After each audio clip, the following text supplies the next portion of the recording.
Hello friends, welcome to Rankers Career Point. मैं हूं रवि। जैसा कि मैंने आपको पिछले क्लास में काफ़ी कुछ पढ़ा दिया है, आज से हमारा जो है बेसिक इलेक्ट्रिकल में एक नया टॉपिक हम लोग स्टार्ट कर रहे हैं, networks theorem. That is very important to the point of view of the फिलहाल एनी कंपटीशन। अगर देखा जाए तो नेटवर्क थ्योरम्स जो हैं बहुत ही ज़्यादा इंपॉर्टेंट होता है। फिलहाल यहाँ से कुछ थ्योरम से तो बहुत ज़्यादा क्वेश्चन आते हैं, कुछ थ्योरम बस थ्योरेटिकली क्वेश्चंस आता है, ज़्यादा उतना रिलेवेंट नहीं होता, लेकिन हाँ क्वेश्चन बनते ज़रूर हैं। फिलहाल ज़्यादातर क्वेश्चन इसमें न्यूमेरिकल वाले हैं, ज़्यादातर से न्यूमेरिकल ही आते हैं, और कुछ से फिलहाल आपके जो है एग्ज़ाम पे डिपेंड करता है किस तरीके का एग्ज़ाम है। अगर आप जेई के लिए जा रहे हो तो जेई के लिए बेसिकली थेवेनिन और नॉर्टन सुपरपोजिशन मैक्सिमम इतना पता है तो बहुत है। लेकिन अगर आप ए असिस्टेंट इंजीनियर और गेट वगैरह के लिए जा रहे हैं तो उसके बाद भी कुछ ऐसे इसमें थ्योरम्स हैं जो पूछे जाते हैं जहाँ से न्यूमेरिकल्स बन के आते हैं। जैसे फिलहाल आपका जो है मिलीमेंस थ्योरम और टेंजेंस थ्योरम से मान के चलिए गेट में एक आध क्वेश्चन बनना ही बनना होता है। तो फाइनली क्या है, मैं आपको बताना क्या चाह रहा हूँ, इतने सारे आपके पास थ्योरम्स हैं, हम एक एक करके सबके बारे में डिस्कस करेंगे। एक्चुअली नेटवर्क थ्योरम है क्या, जो भी हमारे पास फिलहाल अभी हमने दो बेसिक लॉ पढ़े, जैसे ओम्स लॉ पढ़े थे और केवीएल केसीएल पढ़ रखा था, तो ये जो है हर जगह पे इनका हम यूज़ नहीं कर सकते। अगर सर्किट में क्या है कि पहले हम लोग नॉर्मल सर्किट ले रहे थे, अब सर्किट की कॉम्प्लेक्सिटी बढ़ती जा रही है, एक सोर्स से ज़्यादा मेनी सोर्सेस उसमें होते जा रहे हैं, तो फिलहाल उस सिचुएशन में हम लोग केवीएल केसीएल और फिलहाल ओम्स लॉ से काम नहीं चला सकते। तो उसके काउंटर के लिए हम लोग क्या है डिफरेंट टाइप का थ्योरम पढ़ते हैं, जिसके बारे में फिलहाल पढ़ने के बाद हम किसी भी सर्किट को ईजिली बहुत जल्दी सॉल्व कर लेते हैं। तो सबसे पहले हम लोग सुपरपोजिशन थ्योरम पढ़ेंगे। ध्यान दीजिएगा, जो सुपरपोजिशन थ्योरम है इसकी स्टेटमेंट को बताएंगे, इसके बारे में और सारी चीज़ें हम लोग डिस्कस करेंगे। बहुत इंपॉर्टेंट बात ये जानने को है कि सुपरपोजिशन थ्योरम का प्रयोग किस कंडीशन में आप कब आप यूज़ करेंगे इसको कंपटीशन पॉइंट ऑफ व्यू से। अगर आप सेमेस्टर पॉइंट ऑफ व्यू से सेमेस्टर वगैरह देख रहे हैं तो ठीक है, तब तो इसमें बहुत अच्छे मार्क्स मिलेंगे आपको। लेकिन अगर आप कंपटीशन के लिए हैं तो मैं रिकमेंड करूंगा कि सिर्फ और सिर्फ एक ही सिचुएशन में आपको सुपरपोजिशन थ्योरम यूज़ करना है, और वो सिचुएशन क्या है वो मैं अभी बताऊंगा। बाकी ईच एंड एवरी सिचुएशन अगर आप अदर थ्योरम्स यूज़ करो या फिलहाल आप जो है फिलहाल नॉर्मल नोडल एनालिसिस वगैरह यूज़ करो, ज़्यादा सही रहेगा। चलिए देखते हैं, स्टार्ट करते हैं। फिलहाल सुपरपोजिशन के बारे में हम पढ़ते हैं। तो सबसे पहले हम बात करेंगे सुपरपोजिशन। ध्यान दीजिएगा, सुपरपोजिशन थ्योरम का स्टेटमेंट क्या कहता है। सुपरपोजिशन थ्योरम का स्टेटमेंट क्या कहता है, इस बात को पहले ध्यान से समझिएगा। स्टेटमेंट सुनिएगा कि कोई भी हमारे पास टू टर्मिनल वाला लीनियर बाइलेटरल नेटवर्क हो, लीनियर बाइलेटरल नेटवर्क हो जिसमें टू और मोर देन टू, मतलब टू और more than two sources connected हो, डिपेंडेंट इंडिपेंडेंट सोर्सेस कनेक्टेड हो। बेसिकली डिपेंडेंट सोर्सेस ज़्यादा इंपॉर्टेंट है। टू और more than two dependent independent sources connected हो, उसके किसी भी ब्रांच में फ्लो होने वाली जो टोटल करंट होगी वो अलजेब्रिक सम होगा सभी इंडिविजुअल सोर्स के कारण फ्लो होने वाली करंट्स के। मीन्स इसको मैं आपको एक देसी लैंग्वेज में समझाना चाहूँगा। सपोज अगर आपके पास दो इलेक्ट्रिकल मोटर हैं, ये चल रहे हैं साइड में, यहाँ पे मान लीजिए पाइप है, ये दो इलेक्ट्रिकल मोटर हैं, दोनों इलेक्ट्रिकल मोटर क्या कर रहा है, पानी निकाल रहा है और यहाँ पे इधर जा रहा है। तो आप क्या कहेंगे कि इस पाइप से जाने वाला पानी इस मोटर द्वारा निकाले गए पानी और इस मोटर द्वारा निकाले गए पानी के अलजेब्रिक सम या नॉर्मल सम के बराबर है, इसमें जा रहा है। लेकिन अगर मैं कहूँ कि एक मोटर यहाँ है, एक मोटर यहाँ है और ये पाइप है, ये भी इसी में पानी दे रहा है, ये भी इसी में पानी दे रहा है, और एक कहीं और यहाँ बीच में कोई पाइप हमने लगा दिया, ऐसा, ठीक है ना। तो अब ध्यान दीजिएगा, फिलहाल यहाँ से पानी निकलेगा और यहाँ से पानी निकलेगा, फाइनली इसमें जाएगा। बट यहाँ पे थोड़ा सा एक हमें अलग केस देखना है। एक अलग केस हमें क्या देखना है कि अगर वोल्टेज सोर्स है इस तरीके से और वो करंट फ्लो करा रहा है, तो जो हमारे पास लो वोल्टेज सोर्स होगा करंट उसमें भी इंटर करने लगेगी हाई वोल्टेज सोर्स है। तो उसके बारे में भी हम चर्चा करेंगे। तो ये बहुत सिंपल से लैंग्वेज में मैं आपको समझाने की कोशिश किया। मतलब अगर कोई भी लीनियर बाइलेटरल नेटवर्क है जिसमें दो से ज़्यादा सोर्सेस लगे हुए हैं, जिसमें दो या दो से ज़्यादा सोर्सेस लगे हुए हैं, ऐसे नेटवर्क के किसी एक ब्रांच में जो फ्लो होने वाली टोटल करंट होगी वो सभी सोर्सों के कारण, मतलब इंडिविजुअली सभी सोर्सों के कारण जो फ्लो होने वाली करंट है उनका अलजेब्रिक सम होगा। अलजेब्रिक सम क्यों बोल रहे हैं? क्योंकि वो करंट में भी किसी सोर्स द्वारा किसी एक डायरेक्शन में हो, दूसरे सोर्स द्वारा उसके अपोजिट डायरेक्शन में हो, तो हमें अलजेब्रिक सम लेकर के चलना है। तो इसमें सुपरपोजिशन थ्योरम का ये स्टेटमेंट हो गया।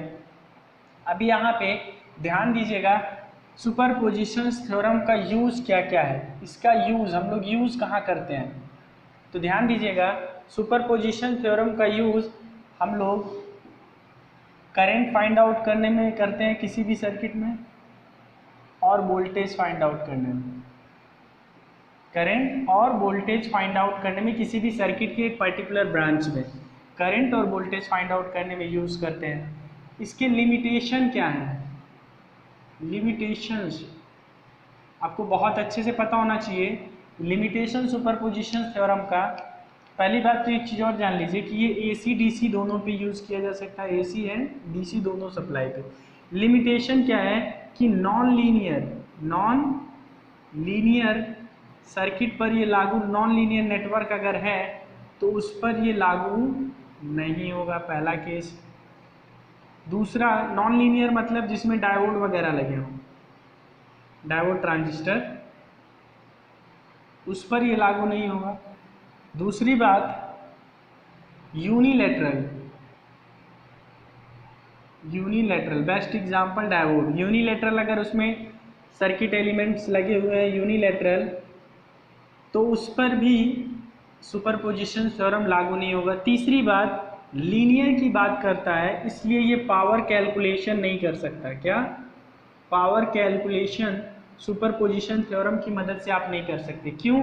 क्योंकि पावर का फॉर्मूला आप देखो V²/R होता है, या तो I²R होता है। क्या? I²R। तो किसी भी ब्रांच में रेजिस्टेंस तो होगा ही होगा, दूसरा या तो हमें वोल्टेज पता है या करंट पता है। तो हम इस फॉर्मूले का यूज़ करके हम लोग पावर डायरेक्टली नहीं निकाल सकते। मतलब V²I² किसको दिखा रहा है? नॉन लीनियरिटी को दिखा रहा है। किसको? Non linearity. V²I² किसको रिप्रेजेंट कर रहा है? नॉन लीनियरिटी को रिप्रेजेंट कर रहा है। तो ये बात बहुत अच्छे से आपको क्लियर होना चाहिए कि पावर कैलकुलेशन में हम लोग इसका प्रयोग नहीं कर सकते। चौथा पॉइंट ध्यान दीजिए, चौथा पॉइंट क्या है सुपरपोजिशन से रिलेटेड, कि एट अ टाइम कोई ऐसा सर्किट है जहाँ पे दो सोर्स एक साथ ऑपरेट हो रहे हैं, दो voltage source, same voltage source एक साथ ऑपरेट हो रहे हैं, 5 वोल्ट, यहाँ पे 5 ओम का रेजिस्टेंस है। अब पूछा जाए कि इस 5 ओम के रेजिस्टेंस में कितनी करंट जाएगी सुपरपोजिशन से बताओ, तो ऐसे सर्किट पे सुपरपोजिशन आप नहीं लगा सकते। ठीक है ना, इस बात को ध्यान रखिएगा। ऐसे सर्किट पर आप सुपरपोजिशन थ्योरम नहीं अप्लाई कर सकते हैं, सबसे इम्पोर्टेंट बात यही है। ठीक है, आपको ये चीज़, इसमें जो लिमिटेशन है, लिमिटेशन फ़िलहाल बहुत अच्छे से क्लियर होना चाहिए। सुपरपोजिशन थ्योरम जो है लीनियर एलिमेंट RLC जो आपके होते हैं, ये सब लीनियर एलिमेंट है, इस पर लगेगा।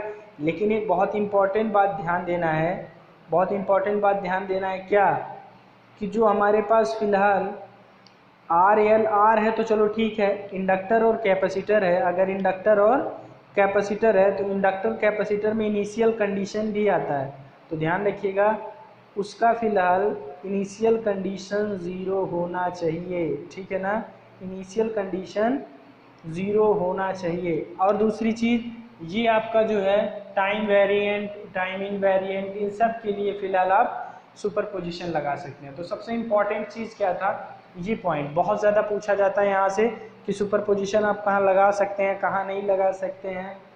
ठीक है,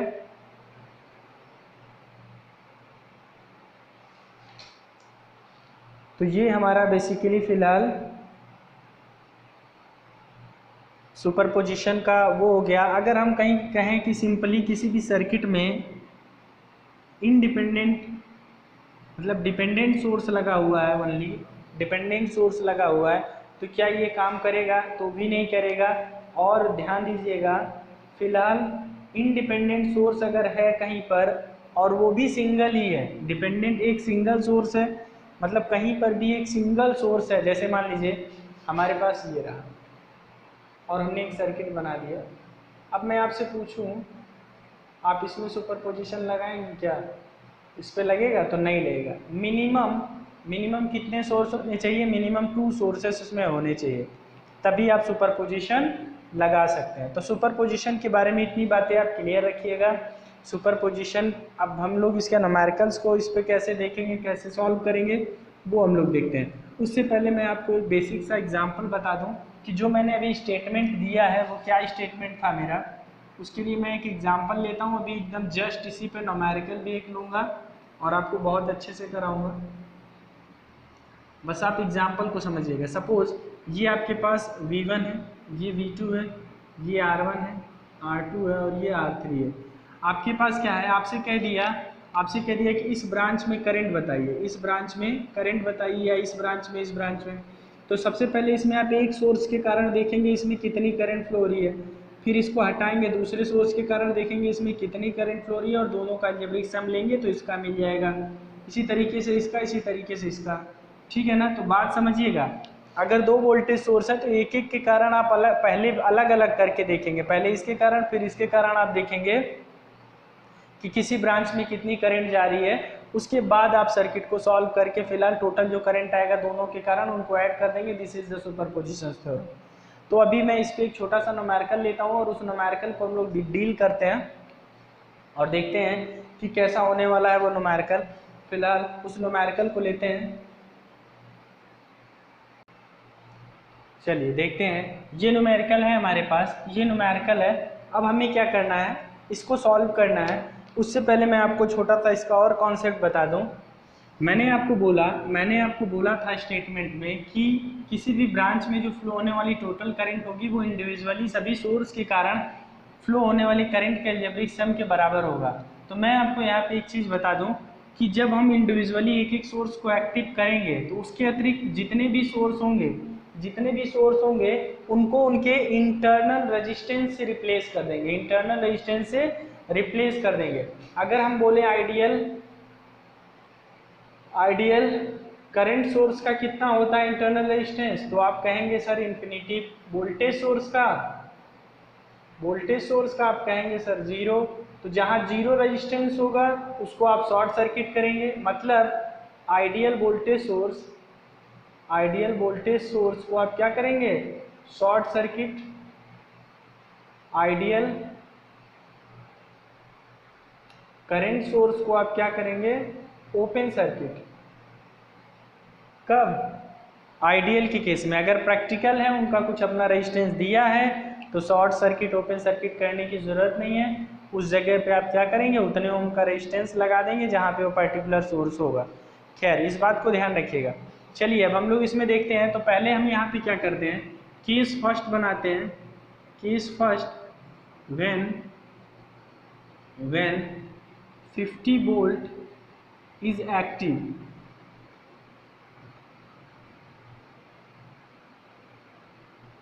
मान लीजिए हमने इसमें 50 वोल्ट को एक्टिव किया, एक्टिव सोर्स माना है इसको। मतलब अब 20 वोल्ट की जो बैटरी है उसको हमें क्या करना है, रिप्लेस करना है। रिप्लेस किससे करना है, उसकी इंटरनल रेजिस्टेंस से। आप मुझे देख के बताओ, बैटरी का कहीं कोई इंटरनल रेजिस्टेंस दिया है क्या? कहीं कुछ नहीं दिया है, तो उसको हम हटाएंगे। फिलहाल देखिए हम सर्किट को रीड्रॉ करने वाले हैं।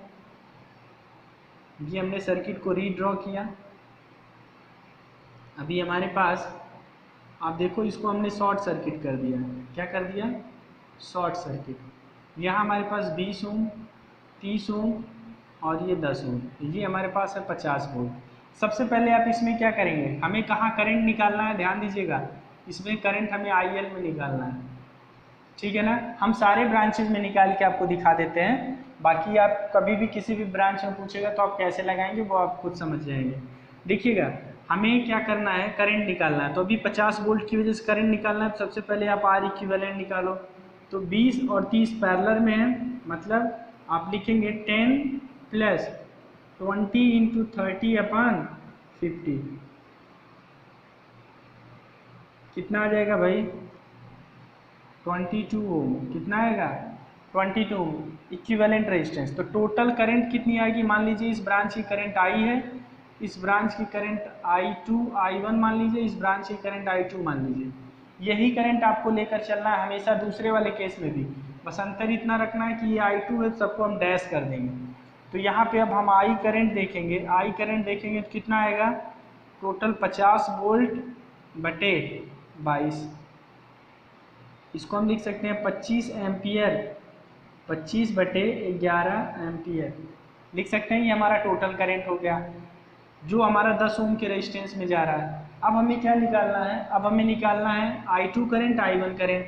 तो मैंने आपको करंट डिवीजन रूल पढ़ा रखा है, क्या पढ़ा रखा है, करंट डिवीजन रूल। तो आप देखिएगा हमें I2 निकालना है, तो I2 इज इक्वल टू इसके पैरेलल का रेजिस्टेंस 30 इंटू टोटल करंट 25/11 अपान लूप का टोटल रेजिस्टेंस 30 और 20 50। तो ये 2 टाइम्स कट जाएगा, ये 15, ठीक है ना, कट जाएगा 15 आ जाएगा, ये हो जाएगा 15/11 एम्पियर। अब अगर 15/11 एम्पियर इसमें जा रहा है तो इसमें कितना जाएगा, 15/11 एम्पियर इधर, तो इधर कितना जाएगा, सीधे आप बताओ ना यार, 10/11 एम्पियर।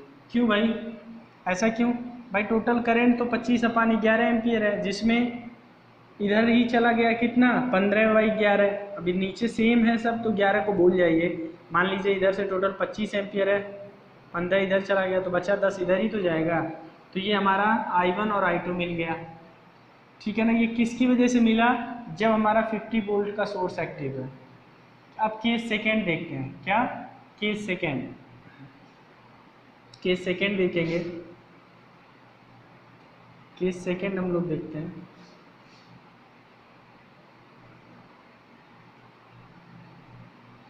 केस सेकेंड हम लोग देखते हैं। केस सेकेंड में सर्किट को हम फिर से ड्रॉ करेंगे।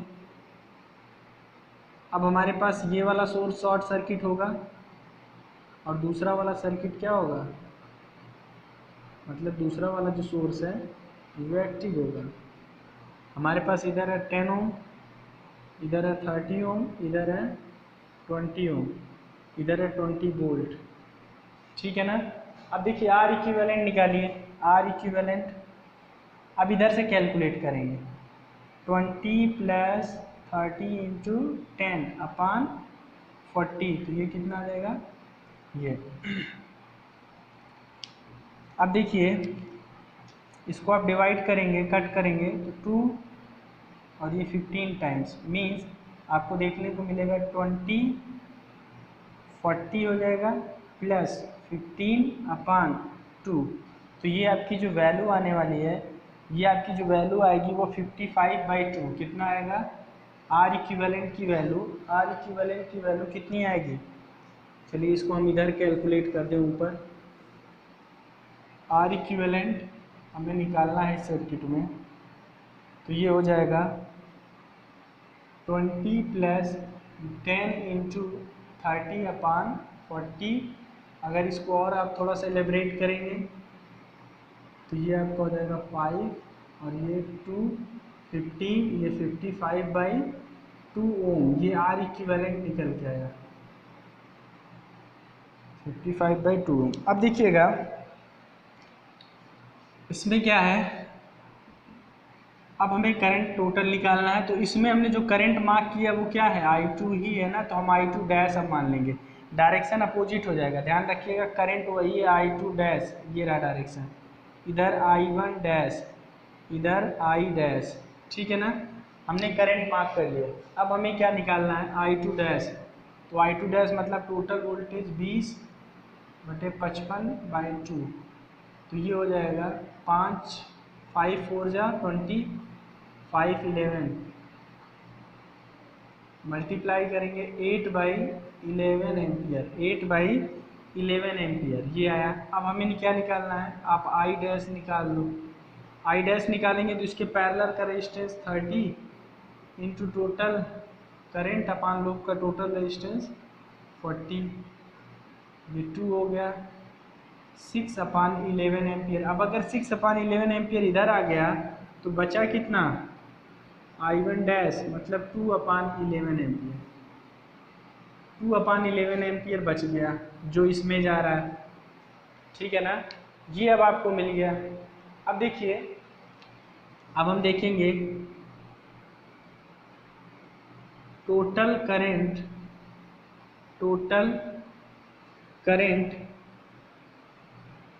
इन ईच रेजिस्टेंसेस, सभी रेजिस्टेंसेस में हम लोग देखते हैं टोटल करंट कितना कितना है। तो पहले हम लोग देखते हैं इन 10 ओम, 10 ओम में देखते हैं 10 ओम कहाँ पे है, ये रहा, इधर से आई और इधर से आई डैश, तो टोटल करंट क्या होगा, हम सीधे IT लिखते हैं, IT इज इक्वल टू लिखेंगे, चूंकि एक करंट इधर से आ रही है दूसरी इधर से जा रही है, तो दोनों एक दूसरे का अपोजिट है, मतलब हमें क्या करना है, जो इनमें से बड़ी है संख्या उसमें से छोटी वाले को घटा देना है। तो ये 25 है और दूसरा कितना है, दूसरा हमारा 6/, है, तो ये हम लोग लिखेंगे 25/11 माइनस 6, मतलब हम सीधे लिखेंगे क्या, I minus I dash, means हम यहाँ लिखेंगे 25/11 माइनस 6/11 इज इक्वल टू कितना आ जाएगा भाई, कितना आएगा, इसमें से आप माइनस करेंगे 19/11 एम्पियर। ये टोटल करंट आई कहाँ की, इसमें की। अब देखिए इन 30 ओम, हम लोग 30 ओम में देखते हैं IT टोटल करंट, तो इसमें इसकी वजह से भी नीचे जा रहा है और इधर वाले की वजह से ही नीचे जा रहा है, मतलब I तो दोनों सेम डायरेक्शन में जा रहा है, तो हम इसको जोड़ेंगे I1 प्लस I1 डैश। तो I1 कितना है भाई, I1 हमारे पास है 10/11 और I1 डैश कितना है 2/11, ये कितना हो जाएगा 12/11 एम्पियर। नेक्स्ट हम देखते हैं इन 20 ओम, 20 ओम में देखना है IT इज इक्वल टू 20 ओम में कितना आएगा भाई, I2 dash minus I2 dash कितना है, क्योंकि ये करंट बड़ी है इसलिए हमने लिखा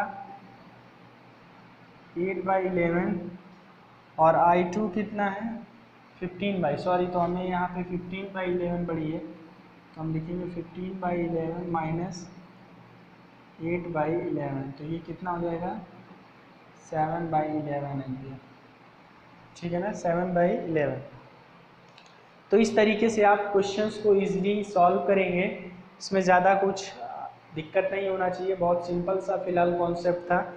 कंप्लीट सुपरपोजिशन से आपने इसको देख लिया कि कैसे इसको सॉल्व करना है और कैसे हमें इसमें सुपरपोजिशन लगाना है। अब ये तो आपने सुपरपोजिशन से देखा, अब मैं इसी को दूसरे नियम से बताता हूँ जो मैंने आपको पिछली क्लासेस में पढ़ा रखा है, नोडल वगैरह से पढ़ते हैं, किसी भी दूसरे नियम से हम लोग इसको देखते हैं, उसके बाद आप खुद डिसाइड करो कि कौन सा नियम आपके लिए बेस्ट है। आप ये तीनों करंट याद रखो, कितना 19/11, 12/11, 7/11। अभी हम लोग नोडल लगाते हैं यूजिंग नोडल एनालिसिस।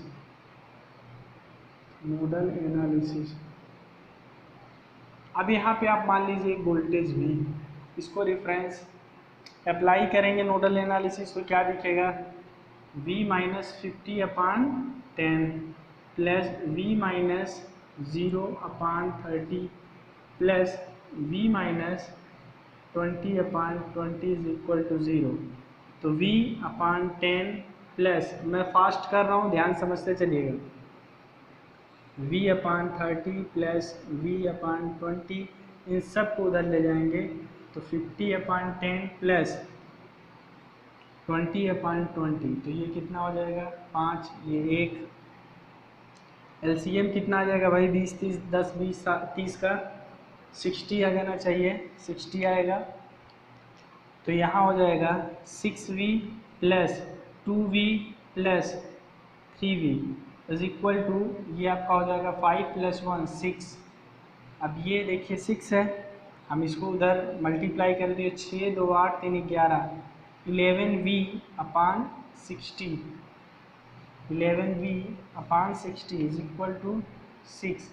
हम इसको उधर मल्टीप्लाई कर दें 11V, हम सीधे V की वैल्यू निकाल लें, 6 × 60/11, 6 × 60/11, ये हमारे पास हो गया वोल्ट। ये हमारे पास क्या आया, वोल्ट आया। किसकी वैल्यू मिली हमें, किसकी वैल्यू मिली भाई, V की वैल्यू मिली। अब हमें कुछ करना ही नहीं है, ध्यान रखिएगा, अब हमें कुछ करना ही नहीं है। हमें क्या करना है, सारे ब्रांचेज में करंट निकालना है। तो देखिए इस ब्रांच का अगर हमें करंट चाहिए, इस ब्रांच का, तो आप इस ब्रांच का करंट मान लीजिए I, इधर का I1 इधर का I2, ये I इधर का I1 और इधर I2। अब इसका डायरेक्शन क्या होगा वो बाद में पता चलेगा, अभी हमने सिर्फ जो फॉर्मूला लगाया उस हिसाब से हम रखते चले जाएंगे। तो V माइनस 50/10 यही तो है I की वैल्यू। तो V की वैल्यू कितनी है भाई, V की जगह पे V का मान हमने निकाला है 360/11 माइनस 50/10। अब उसको मल्टीप्लाई करेंगे 360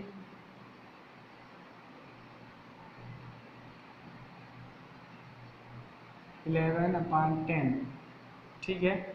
अब वैल्यू निगेटिव में आएगी, कितनी आएगी भाई वैल्यू, कितनी वैल्यू आएगी, वैल्यू आपका वही आने वाला है 19/11। आप इसको चेक कर सकते हैं, ध्यान रखिएगा। वैल्यू निगेटिव में क्यों आएगी, क्योंकि हम इसको हायर पोटेंशियल मान रहे हैं और करंट की डायरेक्शन ये है, तभी तो ये माइनस ये किया है। अब निगेटिव आ रही है मतलब करंट की डायरेक्शन ये होगी, ठीक है। इस बात का ध्यान रखिएगा, निगेटिव आना वो हमारे इसको मानने के तरीके पे डिपेंड कर रहा है, बाकी और कोई रीज़न नहीं है। इसमें की करंट देखिए, इसमें की करंट I1 सीधे V/30, माइनस 0 का कोई मतलब नहीं है। V का मान 60 × 6/11/30,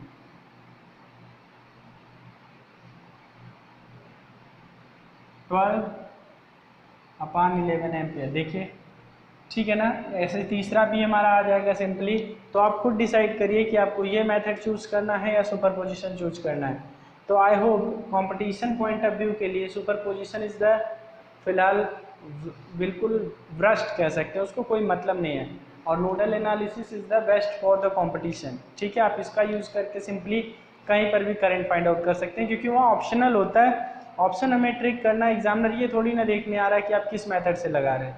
लेकिन अगर आप सेमेस्टर लिख रहे हैं तो सेमेस्टर के लिए तो भाई आपको जाना है, सुपरपोजिशन के हर एक प्रोसेस से गुजरना है।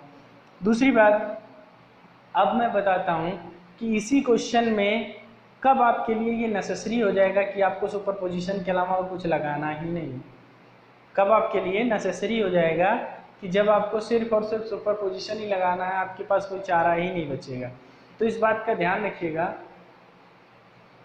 जब ऐसा ही एकदम सर्किट यही दे दिया है और आपसे कह दें कि 30 ओम के प्रतिरोध में करंट फाइंड आउट करिए केवल 50 वोल्ट के कारण, जो 50 वोल्ट के कारण करंट फ्लो हो रहा है उसको आप बताइए।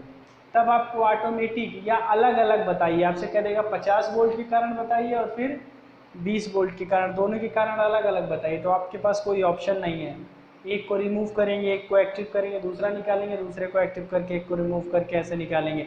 इंडिविजुअल अगर पूछ लिया तो ऐसे ही निकालना है, जैसा मैं बता रहा हूँ सुपरपोजिशन से ही जाना है।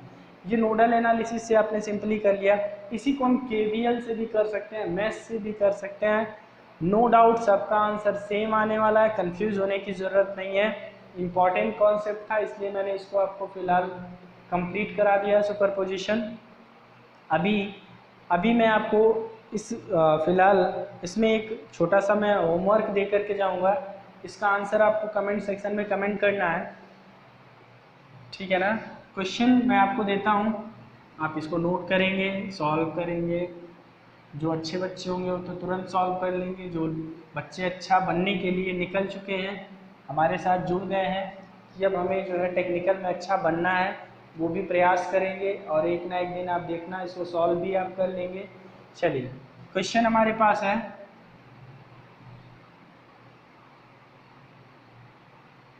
Find the reading of voltmeter and ammeter. एक क्वेश्चन है जिसमें आपको वोल्टमीटर और अमीटर की रीडिंग बतानी है। यहाँ पे एक अमीटर लगा हुआ है, यहाँ एक 10 वोल्ट की बैटरी लगा है।